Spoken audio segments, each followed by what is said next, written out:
Hello everyone, this is Niranjan Kumar. इस video में हम लोग पढ़ने वाला है क्लास 9th का बायोलॉजी का चैप्टर फर्स्ट, जिसका नाम है the fundamental unit of life. उसी को स्टार्ट करने वाले हैं। ओवरऑल उसी चैप्टर का the fundamental unit of life का ये हम लोग का इंट्रोडक्शन वीडियो होने वाला है। इसमें हम लोग जानेंगे कि the fundamental unit of life के अंदर कौन कौन से टॉपिक है जिसको हमको कवर करना है। जो इसमें सबसे पहला टॉपिक आता है सेल। ओवरऑल ये जो जितने भी हम लोग का वीडियो रहेगा इस चैप्टर से संबंधित वो सेल के ही बेस पे रहेगा। तो सेल में हम लोग देखेंगे डिफिनेशन कि सेल का डिफिनेशन क्या कहता है। उसके बाद देखेंगे कि डिस्कवरी ऑफ सेल, बहुत सारे सेल है। जैसे सेल क्या होता है, सेल जो होता है मैं आपको बता दूं एक लाइन में, हमारे बॉडी का सबसे छोटी इकाई होती है, न कि छोटा अंग।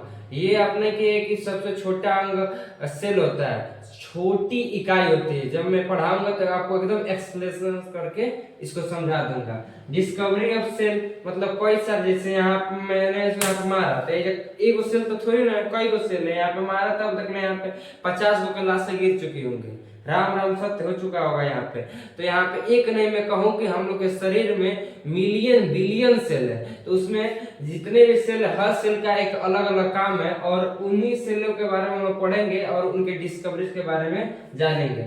जो थर्ड इसके अंदर हम लोग देखेंगे कि पार्ट्स ऑफ सेल। जैसे ह्यूमन बॉडी के अंदर अलग अलग पार्ट्स है, बॉडी पार्ट है, जैसे आई, नोज, ईयर, टंग, लिप, इस तरह का। उसी तरह सेल के भी अलग अलग पार्ट है। उसमें जो सबसे पहला पार्ट आता है सेल वॉल, जिसको कहते हैं कोशिका भित्ति। ये जो होता है ये प्लांट में यानी पादप में पाया जाता है। जिस तरह हम लोग कपड़े पहनते हैं, किससे, सर्दी रहे, बरसात रहे, गर्मी रहे, बचना है। अब पौधे पास थोड़ी ना सब ड्रेस थोड़ी ना बनाए कि बच जाएंगे सब, इसलिए उनके पास क्या होता है, बार्क यानी कि छाल होता है। देखे होंगे पेड़ में छाल, वही क्या होता है, सेल वॉल होता है, कोशिका भित्ति होता है। देन इसके बाद से आते हैं सेल मेम्ब्रेन। ये दोनों में पाया जाता है। दोनों मतलब किसमें, ह्यूमन में और जानवर में। मतलब एक ही बात हुआ, ह्यूमन में और पादप में, यानी कि प्लांट और एनिमल में दोनों पाए जाते हैं। सेल मेम्ब्रेन दोनों में पाया जाता है। तो इसका बेसिकली वही काम होता है। जब हम पढ़ेंगे तो पूरे जितना इसमें लिखा है टर्म सबको एक एक्सप्लेनेशन एक अलग अलग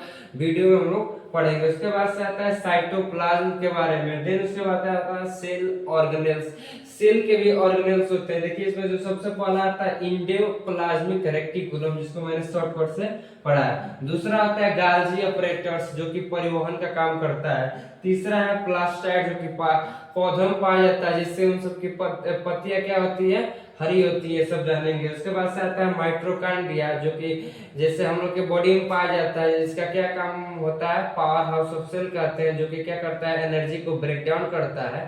और इसी माइटोकॉन्ड्रिया के द्वारा बनाए गए भोजन एनर्जी को बॉडी में पूरे सेल के पास कौन ले जाता है, गाल्जी ऑपरेटर, यानी कि परिवहन का काम करता है। जैसे मान लीजिए भोजन बना दिया, भोजन तो बन गया हम लोग के बॉडी में सेल के अंदर, लेकिन उसको चाहिए तो कौन, यहाँ पे दिमाग के पास लाने पर, पैर के पास ले जाने पर, हाथ के पास ले जाने के लिए तो होता है गाल्जी ऑपरेटर। उसी तरह होता है वोक्यूल्स, जो कि केस में पाया जाता है, हम लोग में पाया जाता है, पेड़ पौधे में पाया जाता है। वोक्यूल्स मतलब जिसमें पानी स्टोर करके रखा जाता है। तो ह्यूमन बॉडी में 70% से अधिक पानी इसी वोक्यूल्स में पाया जाता है। देन इसके बाद लास्ट में आता है सुसाइड लाइसोसोम्स, जिसको सुसाइड बैग के नाम से भी जाना जाता है। इसका काम क्या होता है, बेसिकली इसका काम होता है, मान लीजिए कोई 120 के रफ्तार में कोई लड़का था, गाड़ी चला रहा है, मार रहा है, धड़ एक बार खत्म हो गया।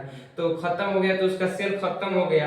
अब मान लीजिए वो तो मारा है, धड़ तक या तो पैर टूटा है या तो हाथ टूटा है और बाकी सब उसका अंग सेल है। तो ये बगल वाला जितने भी सेल होंगे, मान लीजिए यहाँ पे कुछ सेल होंगे, यहाँ पे कुछ सेल होंगे, तो इस सेल में आप जानते हैं कि cell organelle, endoplasmic reticulum, mitochondria, जितने भी सेल ऑर्गेनल से सब होंगे सब। तो मान लीजिए चोट लगा, यहाँ पे टूट गया हाथ, यानी कि फ्रैक्चर हो गया, खून बह गया। अब यहाँ पे बचा है ये सेफ्टी है। तो इधर वाला जो है लाइसोसोम्स और सेल ऑर्गेनल्स, देखेंगे सब क्या हुआ क्या हुआ, तो ये देखेंगे सब तो अरे भाई इसका हाथ में टूट गया है, खत्म हो गया, ये कि पूरा सेल इसका खानदान खत्म हो गया है। तो ये क्या कहेंगे सब, जितने भी सेल और कहेंगे लाइसोसोम जागो, तुम तैयार हो, अपना परमाणु बम तैयार करो, छोड़ना है।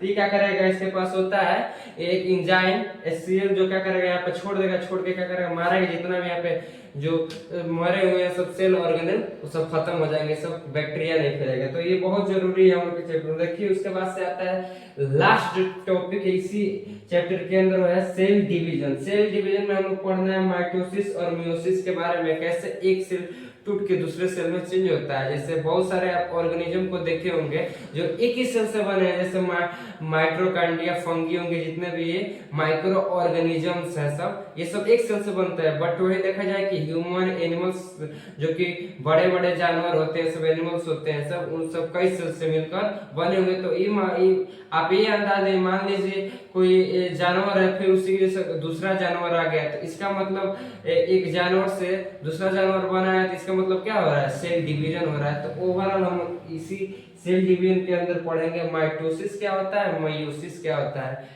आई होप आपको ये वीडियो समझ आया होगा। इसके बाद से हम स्टार्ट करेंगे सेल के अंदर डिफिनीशन, डिस्कवरी और पार्ट्स ऑफ सेल को देखेंगे।